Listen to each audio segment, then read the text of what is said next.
আজ প্রার্থী তালিকা প্রকাশ করেছে। প্রথম প্রার্থী তালিকা বলা যায় 144 আসনের প্রার্থী তালিকা ঘোষণা করেছে এবং উত্তরবঙ্গ যেখানে বিজেপির স্ট্রং হোল্ড বলে মনে করা হয় সেখানে দেখা যাচ্ছে যে শীতলকুচিতে প্রার্থী বদল করা হয়েছে। বরেনচন্দ্র বর্মনের জায়গায় শীতলকুচির প্রার্থী এবার সাবিত্রী বর্মন। সার্বিকভাবে কোচবিহারের প্রার্থী নিয়ে আমরা জানবো শুভঙ্করের কাছ থেকে। শুভঙ্কর, কি বিশেষত্ব এবার?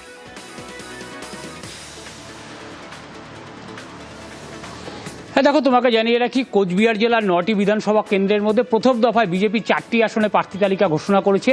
সেক্ষেত্রে 2টো আসনে দেখা যাচ্ছে যে বিজেপি প্রার্থী বদল করেছে।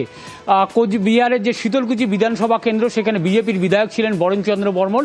এবারে বরেনচন্দ্র বর্মনকে টিকিট দেওয়া হয়নি, সেক্ষেত্রে নিয়ে আসা হয়েছে দীর্ঘদিনের বিজেপি কর্মী সাবিত্রী বর্মনকে। এই মহিলা সংগঠনকে দীর্ঘদিন ধরে সাজানোর কাজ করছিলেন সেই সাবিত্রী দেবী। পাশাপাশি 2021 সালে বিধানসভা নির্বাচনে দিনহাটা বিধানসভা কেন্দ্রে নিশীথ প্রামাণিক প্রার্থী হয়েছিলেন এবং জিতেছিলেন, যদিও পরবর্তীতে তিনি পদত্যাগ করেছিলেন। সেই দিনহাটা বিধানসভা কেন্দ্রে কিন্তু এবার বিজেপির কোচবিহার জেলা সম্পাদক অজয় রায় তাকে প্রার্থী করেছে। তবে এক্ষেত্রে বলে রাখা দরকার যে তুফানগঞ্জ এবং কোচবিহার উত্তর এই দুটি বিধানসভা কেন্দ্রে কিন্তু প্রার্থী বদল করেনি। সেখানে বিজেপির যারা বিধায়ক ছিলেন তাদেরকেই প্রার্থী করেছে দল। মিমি, ধন্যবাদ শুভঙ্কর। দল সিদ্ধান্ত নিয়েছে কখন কাকে প্রার্থী করবে না করবে। দল আজকে 4টা ঘোষণা করেছে, আগামী দিনে বাকিটাও করবে।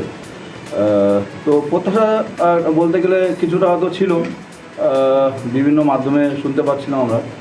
তো যাই হোক, আমি হব কিনা সেটা আমার কাছে ঠিক সঠিকভাবে আমার জানা ছিল না, কিন্তু দল আমার প্রতি যে আস্থা রেখেছে, বিশ্বাস রেখেছে, আমি ধন্যবাদ জানাচ্ছি। কি ইস্যু নিয়ে দিনহাটায় লড়বেন?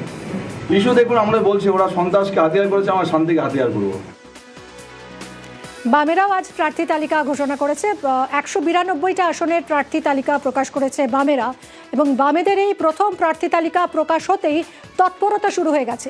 সিউড়িতে শুরু হয়ে গেছে দেওয়াল লেখা। বীরভূমের 11টার মধ্যে 7টি আসনে প্রার্থী ঘোষণা হয়েছে আজ। সুপ্রতিমের সঙ্গে কথা বলবো। সুপ্রতিম, কতটা কর্মী সমর্থকরা এই মুহূর্তে কতটা উজ্জীবিত? তারা কি একেবারে দেওয়াল লিখনে ঝাঁপিয়েছেন? কি ছবি?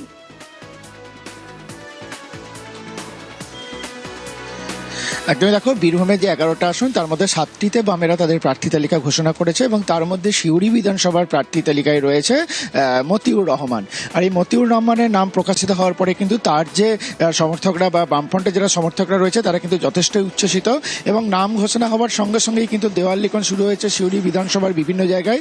মতিউর রহমানের নাম নিয়ে কিন্তু ইতিমধ্যে দেওয়াল লিখন শুরু হয়েছে এবং এই মতিউর রহমান 1999 সাল থেকে রাজনীতির সঙ্গে যুক্ত, রাজ্য এবং জেলা ডিওএফ এর বিভিন্ন পদে এবং পরে জেলা কমিটির সদস্য হন এবং তার নাম ঘোষণা করতেই কিন্তু তার যে কর্মী সমর্থকরা রয়েছে বামপন্থী যথেষ্ট উচ্ছ্বসিত এবং তারা কিন্তু ঝাঁপিয়ে পড়েছেন এই দেওয়াল লিখনে। ধন্যবাদ সুপ্রতিম। 24 ঘন্টার মধ্যে প্রার্থী তালিকা এবং একেবারে নির্ঝঞ্ঝাট প্রার্থী তালিকা, এমন কোথাও কোনো কথা নাই, কোনো কিছু নাই। যা প্রার্থী তালিকা ঘোষণা হয়েছে গোটা পশ্চিমবঙ্গ জুড়েই বিভিন্ন জায়গায় কমরেডরা সব নেমে পড়েছেন। আমাদের এখানেও আমরা নেমে পড়েছি। বাইরে দেখুন দেওয়াল লিখন চলছে, শুধুমাত্র শহরের ক্ষেত্রে নয়, গ্রামগঞ্জেও দেওয়াল লিখন অলরেডি শুরু হয়ে গেছে। নেটেও আছি, হেঁটেও আছি। নেটে প্রচার অলরেডি শুরু হয়ে গেছে, হেঁটে দেওয়াল লিখনও চলছে, আমরা বেরোবো। এদিকে নাম ঘোষণা হতেই জোর কদমে